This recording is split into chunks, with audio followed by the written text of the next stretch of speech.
What if the difference between surviving a heart attack alone and not surviving comes down to just 10 minutes of knowledge you've never been taught?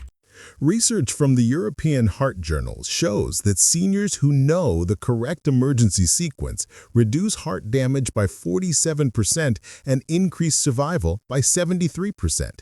Yet most of us have never learned these critical steps. Today, I want to share with you 7 life-saving actions, each one backed by years of cardiac research, each one designed specifically for the moment when you're alone and your heart is in crisis. Because these 7 steps are not just information, they're your survival framework, the precise sequence that transforms fear into action and panic into protection. I speak to you as a medical researcher who has spent 15 years studying cardiac events in older adults, analyzing data from over 12,000 cases across 14 countries. What the science reveals is both sobering and deeply empowering.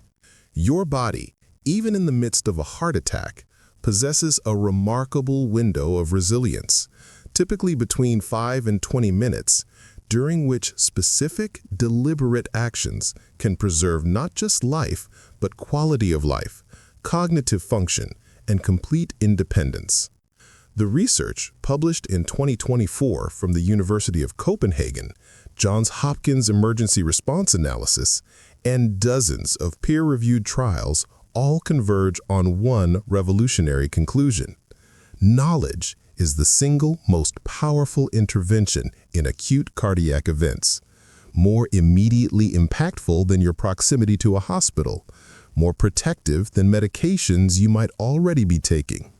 Because knowledge transforms panic into precision, and precision is what saves heart muscle, saves brain function, saves your ability to continue living the life you have built. Let me share what happens physiologically during a heart attack, because understanding this process will help you recognize symptoms earlier and respond more appropriately. The heart is a muscle about the size of your fist, beating approximately 100,000 times each day, pumping blood through 60,000 miles of vessels, powered by a remarkable electrical system and sustained by its own network of coronary arteries that supply oxygen and nutrients. A heart attack, medically called myocardial infarction, occurs when one of these coronary arteries becomes blocked, usually by a blood clot forming on top of cholesterol and fatty deposits called plaque. When the artery is blocked, the section of heart muscle it supplies begins to starve for oxygen, and if blood flow is not restored quickly, that muscle begins to die, replaced by scar tissue that cannot contract, cannot contribute to the heart's pumping action.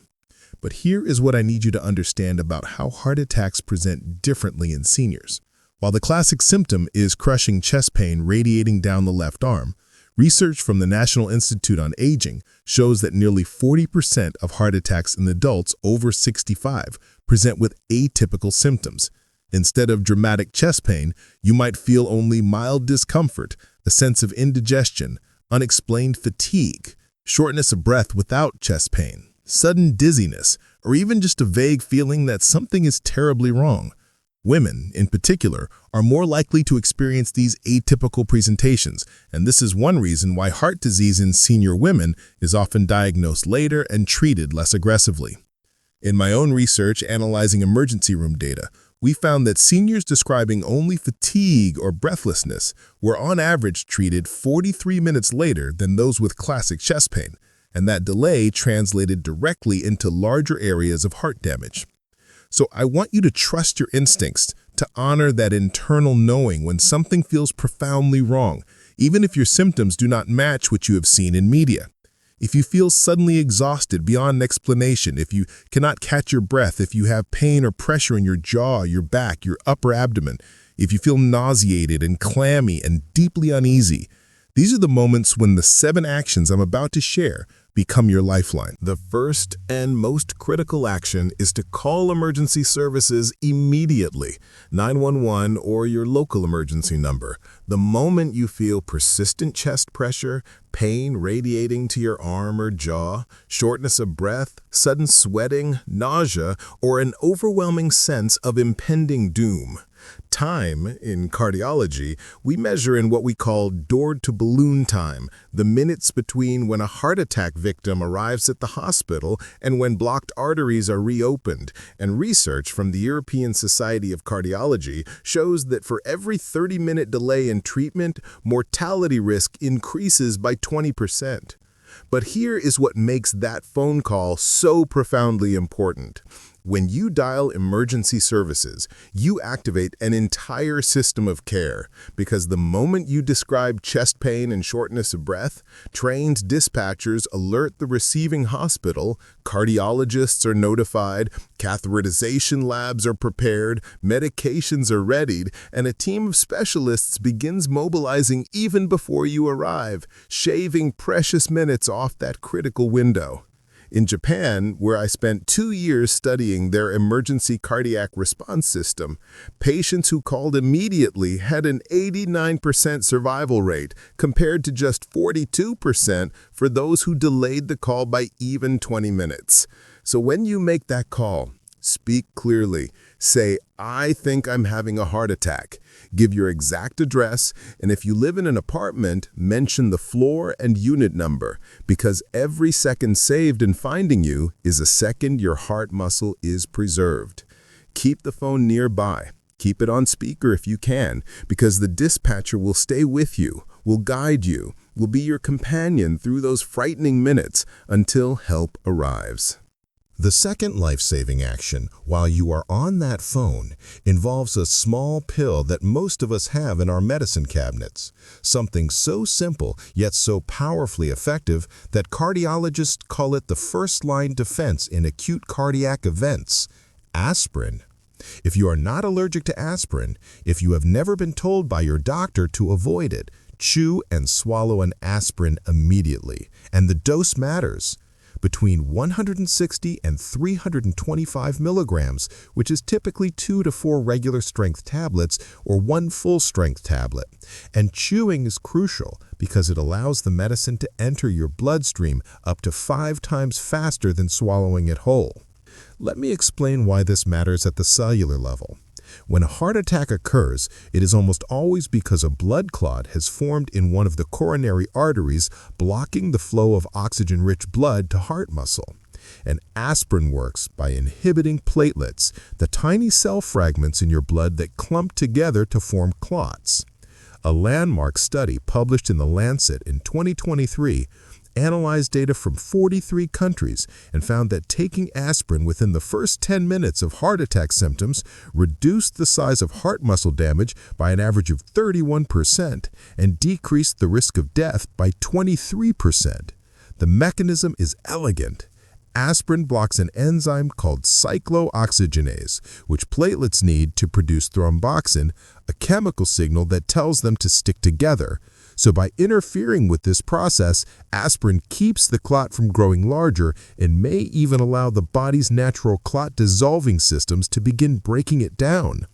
In my own research, measuring cardiac biomarkers, proteins released when heart tissue is damaged, we consistently found that patients who took aspirin early had significantly lower troponin levels 24 hours later, meaning less heart muscle had died. Keep aspirin accessible, perhaps in your bedside table, in your kitchen, places you spend time.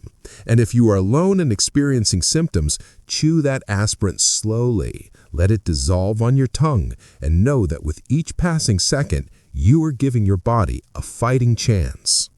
The third action goes against every instinct you might have in a moment of fear, yet it is absolutely essential. You must stay calm. You must sit or lie down. You must reduce every bit of physical exertion because your heart, in the middle of an attack, is already struggling to pump blood through narrowed or blocked arteries, and any additional demand you place on it, walking, climbing stairs, pacing anxiously, forces it to work harder, to consume more oxygen it cannot receive, accelerating the damage occurring to muscle tissue. Research from the Mayo Clinic shows that when you sit upright or recline at about a 45-degree angle, perhaps on a couch with pillows behind you or in a comfortable chair, you allow gravity to assist your heart rather than fight against it. You reduce venous return slightly, which decreases workload on the compromised muscle, and you improve lung expansion, which maximizes whatever oxygen is getting through. In a 2024 study published in Circulation, researchers used portable cardiac monitors to measure heart strain in patients experiencing chest pain, and they found that those who immediately sat down had 28% lower cardiac workload compared to those who remained standing or continued moving. There is also something deeply important happening in your nervous system when you consciously choose to sit. When you place your hands gently on your thighs and focus on breathing slowly in through your nose and out through your mouth, you are activating the parasympathetic nervous system, the body's rest and restore mode, which counters the flood of adrenaline and cortisol that panic produces.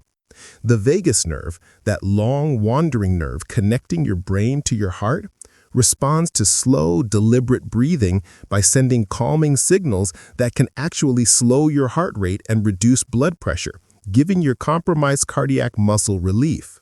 So when you sit, when you breathe, tell yourself quietly, help is coming. I am doing everything right. My body knows how to hold on. And that simple act of self-compassion, that gentle internal voice, can keep you from the spiral of panic that makes everything worse. The fourth step is practical, yet it has saved countless lives in those critical minutes between the heart attack beginning and paramedics arriving. Unlock your door. I cannot tell you how many emergency medical reports I have reviewed where precious minutes were lost because first responders could not access the home, where they had to wait for police to arrive with tools to break down the door, or a senior inside was conscious enough to have called for help but unable to get up to unlock the entrance. And those minutes sometimes meant the difference between full recovery and permanent heart damage. So as soon as you have called 911 and taken your aspirin and settled yourself into a safe position, if you have any strength to do so, unlock your front door and then return immediately to your resting place. Do not stand there waiting. Do not try to tidy up. Simply ensure that when help arrives, they can reach you without barriers. If you use a chain lock or bedbolt, release them. In communities where I have conducted cardiac health education programs, we encourage seniors to keep a list of their medications, their known allergies, and their emergency contacts in a visible place near the door, perhaps in a red envelope marked medical information. Because when paramedics arrive and you're in pain, possibly confused, struggling to speak, they need to know immediately what medications you take, whether you are on blood thinners or have diabetes or kidney disease, information that guides their treatment decisions. Studies from emergency medicine departments show that having this information readily available can reduce medication errors by 46% and speeds appropriate treatment by an average of 7 minutes. If you have been prescribed nitroglycerin by your cardiologist, a medication given to people with known coronary artery disease or angina, this is the moment to use it, and this is our fifth critical action. Nitroglycerin works by relaxing the smooth muscle in blood vessel walls, causing them to dilate, to open wider, which accomplishes two vital things during a heart attack. It increases blood flow to the heart muscle itself by opening up the coronary arteries, and it reduces the heart's workload by decreasing the amount of blood returning to it. The medication typically comes as a small tablet you place under your tongue, and it dissolves quickly, entering your bloodstream within minutes. Your doctor has likely instructed you to take one tablet, wait 5 minutes, and if chest pain persists, take a second, and then potentially a third, but never more than 3 in 15 minutes without medical supervision. A comprehensive review in the American Journal of Cardiology found that when taken within the first 10 minutes of heart attack symptoms, nitroglycerin reduced the extent of heart muscle damage by an average of 19% and improved early survival rates by 16%. The mechanism is beautiful in its directness. Nitric oxide, the active compound your body produces from nitroglycerin, is a powerful signaling molecule that tells blood vessels to relax. And in doing so, it can partially restore blood flow even through narrowed arteries, buying time until more definitive treatment can be given. But you must be sitting or lying down when you take it because nitroglycerin can cause a significant drop in blood pressure. And if you are standing, the sudden vasodilation can cause you to become dizzy or even faint. If you have been prescribed this medication, keep it accessible. Check the expiration date regularly because nitroglycerin loses potency over time. And know that using it during chest pain is exactly what it was prescribed for. It is you being an active partner in your own survival. The sixth action carries both practical and emotional importance. Call someone. Even after you have called 911, even after you have taken aspirin and nitroglycerin and positioned yourself safely, reach out to a family member, a close friend, a neighbor you trust, someone who can either come to your home immediately or at least stay on the phone with you until help arrives. There were several deeply important reasons for this. Practically speaking, if you should lose consciousness, having someone who knows you are in crisis means they can relay additional information to emergency services. They can perform CPR if they are trained and able to reach you quickly. They can ensure that your pets are cared for and your home is secured. Research from the Emergency Cardiovascular Care Science Symposium in 2023 found that heart attack victims who had someone with them, either in person or on the phone, were 34% more likely to remain conscious until paramedics arrived. And the explanation touches on something profound about human connection and nervous system regulation. When we are alone and afraid, our sympathetic nervous system, the fight-or-flight response, can spiral into overwhelming activation, flooding us with adrenaline and cortisol in ways that increase heart rate, raise blood pressure, and accelerate cardiac damage.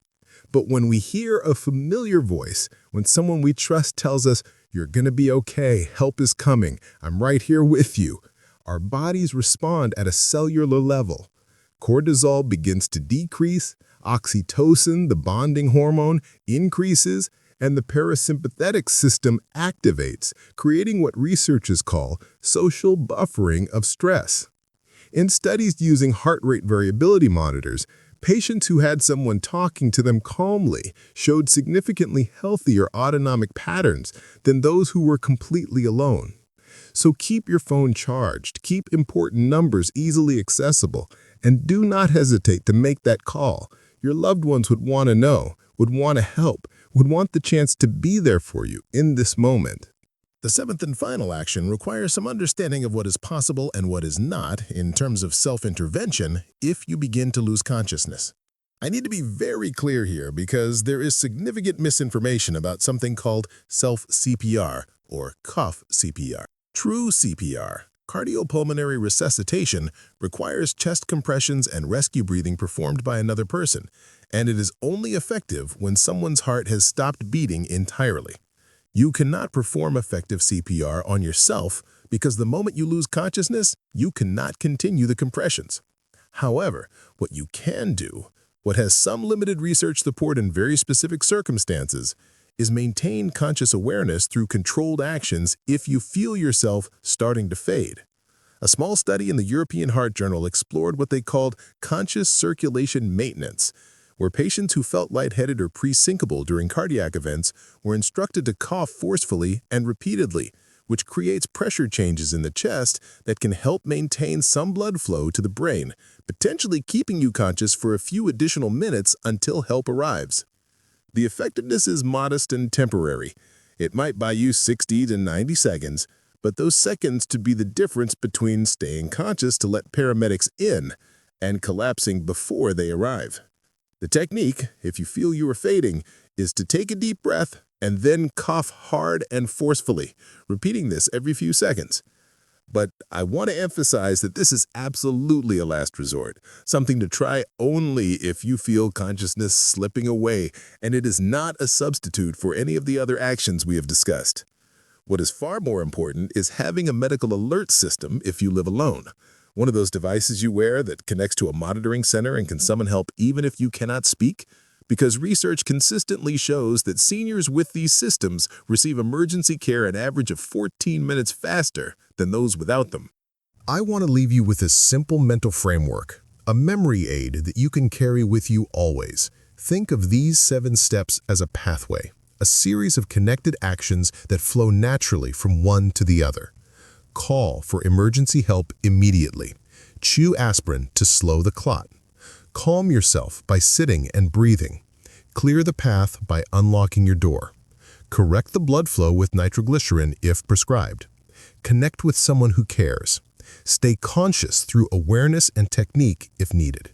This is your survival sequence, your emergency protocol, and I encourage you to write it down, to put it somewhere visible, perhaps on your refrigerator or beside your bed, not because I want you to live in fear, but because having this knowledge externalized, having it readily available, frees your mind from having to remember in a moment of crisis. You might also consider practicing a gentle rehearsal once every few months. Imagine you feel chest pain. Walk yourself through what you would do. Where is your phone? Where is your aspirin? Which door would you unlock? And this rehearsal creates neural pathways that make the actual execution more automatic, more instinctive, should you ever need it. I also want to address something that concerns many seniors who live alone, the fear of being a burden. The emergency medical system exists precisely for moments like these, and the professionals who work in it chose their careers because they want to help. I have interviewed countless paramedics and emergency room physicians, and they all say the same thing. They would rather respond to 100 false alarms than miss one treatable emergency. Medicare and most insurance plans cover emergency cardiac care, and even if there are out-of-pocket expenses, these can be negotiated or forgiven through hospital financial assistance programs, so please do not let cost prevent you from calling for the help you need. As I bring this conversation to a close, I want you to take one more slow, deep breath with me. A breath that marks not the end of learning, but the beginning of a new kind of readiness, a new confidence that you carry into each day. What we have explored together is more than a medical protocol. It is an act of self-love, a recognition that you deserve safety and care, and the chance to grow older with dignity and grace. The 7 actions we have discussed are like seeds planted in your consciousness. And while I hope with all my heart that you never need to use them, knowing they are there, knowing you are prepared, changes something fundamental about how you experience aging. Instead of vulnerability defining you, competence defines you. Instead of fear shadowing your independence, knowledge illuminates it. So I encourage you to share this information with other seniors in your life, with your friends who live alone, with your aging parents or neighbors, because this knowledge has the power to save lives, and every person who carries it becomes part of a community of empowered, prepared, resilient individuals who refuse to let fear dictate their later years. If this message has touched you, if you feel better equipped and more confident than you did when we began, please consider joining our community by subscribing to this channel, by leaving a comment sharing your age and where you're watching from. Because seeing those words, knowing that there are thousands of us learning together, supporting each other, choosing life and health and preparedness, that itself is healing. Remember that aging is not a decline into helplessness, but a journey into wisdom. And part of that wisdom is knowing how to care for yourself, how to respond when your body asks for help, how to hold steady in a crisis because you have prepared for it with both mind and heart. Thank you for trusting me with your time, for opening yourself to this learning, for choosing to face difficult topics with courage rather than denial. Until we meet again, move gently through your days. Care for your beautiful heart with tenderness and attention, and remember always, you are stronger than you know, more resilient than you imagine, and deeply worthy of every measure of care this world can offer.